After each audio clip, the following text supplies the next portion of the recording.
Okay, Sam, so the dynamic between yourself and Claire and Katrina is obviously a major part of this entire story. Had you two ever met before? And just talk about the chemistry that exists. Sure, yeah. I mean, not to my knowing, we'd never met, and it was a long process of auditioning and screen tests to get the job. Yeah, I know that there was this great big search out for the actress that could play Claire, and Katrina came in quite close towards the end and we were supposed to be shooting within a couple of weeks, and she was just magnificent. She came in this fantastic dress. It was very like 1940s, and we had a really good time. We just started chatting during the audition, and then during the scenes, I remember they were very passionate scenes, and we got very physical in them. I ended up having her in a bear hug, and I looked in her eyes, and I could see that she was pretty angry with me, and I thought, this is great. This is going to really work. So she's magnificent.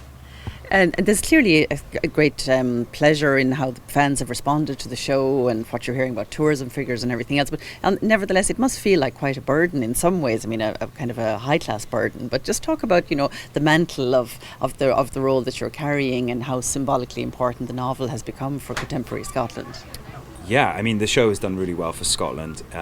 It's certainly showing off Scotland in all its glory, especially even when it's about to rain.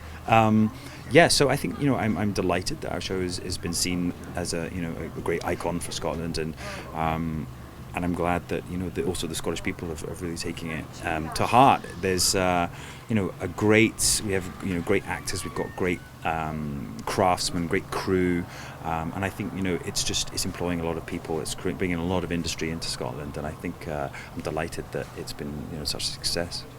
And the possibility that it could run and run and run, I mean, that's obviously also a high-class problem, but nevertheless, a commitment of 8 or 9 years could be quite a lot.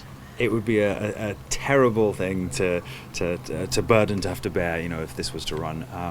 We're on our second season now. I mean, who knows what will happen? But Diana Gabaldon has written a whole series of these books. There are 8 of them currently, and we're filming season 2 at the moment. So yes, I mean the studios have expanded.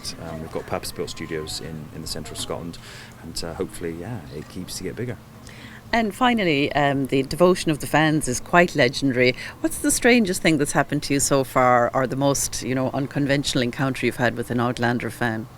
I mean, our fans are very passionate and excited. I recently received 2 boxes of avocados sent from California, which was quite random, but very, very welcome.